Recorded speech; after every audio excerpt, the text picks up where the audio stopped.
Hello guys, welcome back to MS Telugu YouTube channel.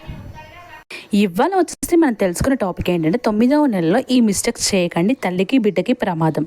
Pregnancy ఉమెన్కి ఇదైనా must and షుడ్గా చూడండి. అంటే 9th మంత్ నిండాక చాలామంది ఏంటంటే ఎలా కేర్ లేకున్నా పర్లేదు, 9th మంత్ నిండిపోయింది కాబట్టి సేఫ్గా డెలివరీ అవుతామని అనుకుంటారండి. అంటే ఈ 9th మంత్ పడాక కూడా మనకి ఏంటంటే కొన్ని కేరింగ్ అనేది చాలా అవసరం అండి. అవి ఏంటనేది ఈ వీడియోలో మీకు షేర్ చేస్తానండి. మీరు కనుక నా ఛానల్ని ఫస్ట్ టైం చూస్తున్నట్టయితే ప్లీజ్ సబ్స్క్రైబ్ చేసుకోండి, లైక్ చేయండి అండ్ షేర్ చేయండి. గైస్, చాలామంది ఏంటంటే వీడియోని చూస్తున్నారు బట్ సబ్స్క్రైబ్ చేసుకోవడం మర్చిపోతున్నారు. చాలామందికి ఏంటంటే ప్రెగ్నెన్సీ 9th మంత్ పడగానే ఏమనుకుంటారంటే ప్రెగ్నెన్సీలో ఆఫ్ ది పీరియడ్ మొత్తం కంప్లీట్ అయిపోయింది, ఇక సేఫ్ డెలివరీ ఒకటే ఉందని చెప్పేసి అనుకుంటారండి. బట్ ఏంటంటే మనం ఏంటంటే 9th మంత్ పడక కూడా కొన్ని పాటించాలండి. అవి ఏంటనేవి ఈ వీడియోలో మీకు షేర్ చేస్తానని చెప్పాను కదండి. 9th మంత్ నిండాక మనకి ఏంటంటే ఫస్ట్ బేబీ మూమెంట్స్ని అబ్జర్వ్ చేయాలండి. మ్యాండేటరీ ఫస్ట్ థింగ్ వచ్చేసి కొందరికి ఏంటంటే బేబీ ఉమ్మనిదని తక్కువై బేబీ మూమెంట్స్ అని ఆగిపోయే ఛాన్స్ ఎక్కువగా ఉంటుంది. అండ్ మనకు వాటర్ బ్రోక్ అయినా కానీ అంటే ఏంటంటే కొంచెం వైట్ డిశ్చార్జ్ లాగా ఎక్కువ అయినా కానీ అవన్నీ ఈ సింటమ్స్ ఉన్నా మనం ఏంటంటే ఇమీడియట్గా హాస్పిటల్కి వెళ్ళాలి.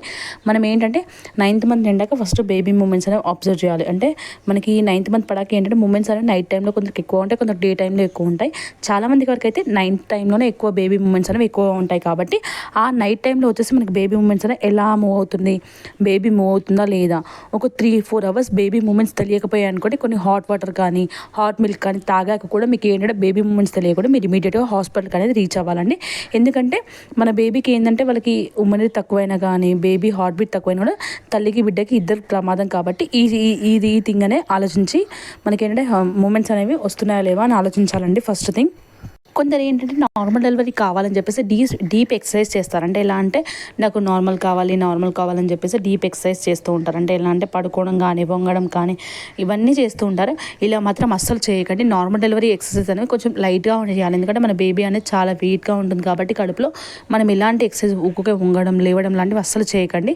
అంటే చేయాలి కానీ దానికి కూడా ఒక లిమిట్ అనేది ఉంటుంది. మనం ఇలా ఊరికే వంగడము లేవడం ఇలాంటి ఎక్సర్సైజ్ మాత్రం అస్సలు చేయకండి. కొందరు ఇలా కాళ్ళు పైకి లేవట్టడం ఇలా చేస్తుంటారు. అస్సలు ఇలాంటి ఎక్సర్సైజ్ మాత్రం అస్సలు చేయకండి, ఇలాంటి ఎక్సర్సైజ్ మాత్రం. అండ్ నెక్స్ట్ థింగ్ వచ్చేసి మనం ఏంటంటే జంక్ ఫుడ్ తింటామండి. మనం ఏంటంటే 9th మంత్లో వచ్చేసి మనకు డైజెస్టివ్ అంటే మనకి ఏంటంటే అన్నం అరుగుదల అనేది తక్కువగా ఉంటుంది. అంటే మనం కొంచెం క్వాంటిటీ తినగానే ఏంటంటే మన కడుపు అనేది చాలా నిన్నట్టుగా అనిపిస్తుంది. మనం ఏంటంటే జంక్ ఫుడ్ బయట ఫుడ్ ఇవన్నీ తినడం ద్వారా ఏమవుతుందంటే తొందరగా అరగదు. దాని ద్వారా మనకి ఏంటంటే అసిడిటీ ప్రాబ్లం కానీ మనకు అరగకపోవడం వల్ల స్టమక్ అంతా ఫుల్గా అనిపించడం అండ్ కడుపు అంతా టైట్గా అనిపించడం ఇలాంటి ప్రాబ్లమ్స్ అనేవి ఎక్కువగా ఫేస్ చేస్తూ ఉంటాం. మీరు ఏంటంటే రైస్ కూడా తినండి, బట్ రైస్ కూడా కొంచెం తక్కువ క్వాంటిటీలు తీసుకుంటాం ద్వారా ఎక్కువసార్లు తీసుకోవడం ద్వారా ఏమవుతుందంటే మనకి తొందరగా డైజెస్ట్ అవుతుంది.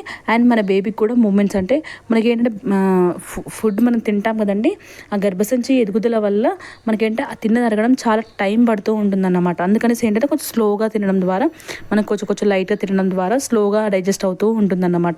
ఎక్కువసార్లు తినాలి, తక్కువ క్వాంటిటీ తినడం అనేది అబ్జర్వ్ చేయాలండి. మీరు 9th మంత్లో మాత్రం ఇది కూడా అసలు చాలా అంటే చాలా పాటించాల్సిన మ్యాటర్ అండి. కొందరు ఏంటంటే ఎక్కువ ఫుడ్ తినడం ద్వారా బేబీ మూమెంట్స్ పర్టికులర్గా లేక అటు ఏమంటారు తిన్నదంతా మన కడుపులోకి వెళ్ళి అక్కడ ఆ పేగు టైట్గా ఉండడం, ఈ గర్భసంచి అనేది టైట్గా అవ్వడం వల్ల కొందరు ఏంటంటే బేబీస్ అనేవి మూమెంట్స్ సరిగా లేక బొడ్డు తాడు మెడకు చుట్టుకొని చనిపోయిన పిల్లలు కూడా చాలామంది ఉంటారు. అందుకే మనం ఏంటంటే 9th మంత్లో తక్కువ ఫుడ్ తినాలి. కొందరు ఏంటంటే ఎక్కువ తినడం ద్వారా అట్లా ఫేస్ చేసిన వాళ్ళు కూడా చాలామంది ఉంటారండి. ఈ జంక్ ఫుడ్ తినడం ద్వారా కానీ ఇవన్నీ అస్సలు తినకండి. జస్ట్ ఇంట్లో హోమ్ మేడ్ ఫుడ్డే తినండి, బట్ లిటిల్ క్వాంటిటీలో తినండి. కొందరు ఏం చేస్తుంటారు 9th మంత్ పడాక జర్నీ చేస్తూ ఉంటారు. అసలు 9th మంత్ పడాక అసలు జర్నీ అనేది అసలు చేయకండి. ఎందుకంటే మీరు ఏ టైంలో ఎలా ఉండే సిచ్యువేషన్ అని చెప్పలేము, ఏ టైంలో మనకు పెయిన్స్ వచ్చేవి కూడా చెప్పలేము. కాబట్టి మనకి ఏంటంటే జర్నీ అవాయిడ్ చేయండి. అండ్ నెక్స్ట్ థింగ్ ఏంటంటే హస్బెండ్ అండ్ వైఫ్ కలయిక. ఇది అనేది చాలా మందికి ఏంటంటే 9th మంత్ పడాక అసలు కొంచెం డిస్టెన్స్ మెయింటైన్ చేయడమే బెటర్ అని చెప్పొచ్చు. చాలామంది ఏంటంటే కొంచెం నార్మల్ డెలివరీ అవుతుందని చెప్పేసి దగ్గర ఉండడం కానీ ఇలా చేస్తుంటారు. బట్ అస్సలు చేయకండి. ఎందుకంటే దాని ద్వారా బేబీ మీద ప్రెషర్ పడడం ద్వారా వాటర్ లీక్ అయ్యే ఛాన్స్ అనేది ఎక్కువగా ఉంటుంది.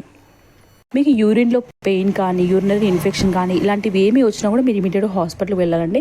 ఎందుకంటే 9th మంత్ పడాక చెప్పాను కానీ మన సర్విక్స్ అనేది మనకి వజైనల్ దగ్గర చాలా దగ్గరగా ఉంటుంది. మీకు ఒకవేళ యూరినరీ ఇన్ఫెక్షన్ అయినా కానీ ఏ ఇన్ఫెక్షన్ అయినా కూడా ఇమీడియట్గా మనకి ఏంటంటే సర్విక్స్ మీద మనకి ఏంటంటే ప్రభావం అనేది చూపుతుంది. కాబట్టి ఏంటంటే యూరినరీ ఇన్ఫెక్షన్ అయినా కానీ మనకి యూరిన్లో పెయిన్ వచ్చినా కానీ వజైనల్లో ప్లెయిన్ వచ్చినా కూడా మనకి ఇలాంటివి ఏ సింటమ్స్ అవుపించినా కూడా మీరు ఇమీడియట్గా హాస్పిటల్కి వెళ్ళాలండి 9th మంత్లో వచ్చేసి.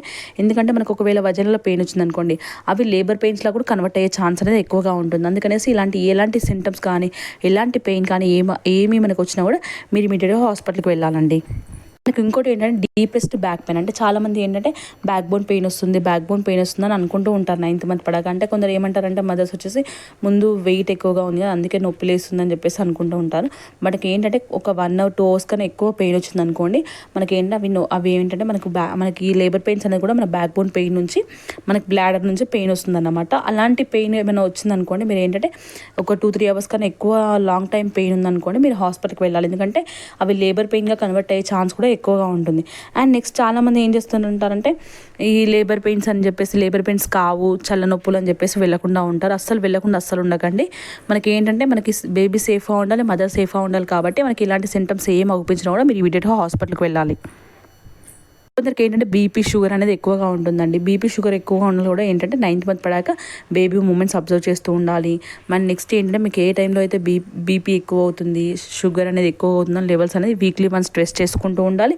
డయాబెటీస్ ఉన్న కానీ ఎలాంటి పేషెంట్స్ కానీ మనకి ఇలా బీపీ షుగర్ ఉన్న వాళ్ళు ఏంటంటే వాళ్ళకి ఇమీడియట్గా ఏంటంటే బీపీ ఎక్కువైపోయి పిట్స్ వచ్చే ఛాన్స్ అనేది ఎక్కువగా ఉంటుంది. కాబట్టి మనం ఏంటంటే 9th మంత్ పడాక వీక్లీ వన్స్ వీళ్ళు రెగ్యులర్ చెకప్ కన్నా 2-3 daysకి వన్స్ వీక్లీ ట్వైస్ అలా వెళ్ళడమే బెటర్ అన్నమాట. ఎందుకంటే వాళ్ళకి ఎలాంటి ఏమైనా అయ్యే ఛాన్స్ అనేది ఎక్కువగా ఉంటుంది నార్మల్ పేషెంట్స్ కన్నా. ప్రెగ్నెన్సీలో ఇవన్నీ థింగ్స్ అనేది చాలా మ్యాండేటరీగా చూస్తూ ఉండండి 9th మంత్ నిండాక. చాలామంది ఏంటంటే 9th మంత్ నిండి సేఫ్గా డెలివరీ అవుతామనేసి అనుకుంటారు. బట్ 9th మంత్ నిండాక కూడా మనం చాలా కేరింగ్గా ఉండాలండి. ఎవ్రీ ప్రెగ్నెంట్ ఉమెన్కి ఇది అనేది బెస్ట్ వీడియో అండి. చాలామంది ఏంటంటే ఇవన్నీ ఏం పట్టించుకోకుండా తక్కువ ఫుడ్ తినడం ద్వారా ఇలా చేస్తూ ఉంటారు. అలాంటి వాళ్ళకి ఏంటంటే ఈ వీడియో అనేది మస్ట్ అండ్ షుడ్గా యూస్ఫుల్ అవుతుందని చెప్తున్నాను.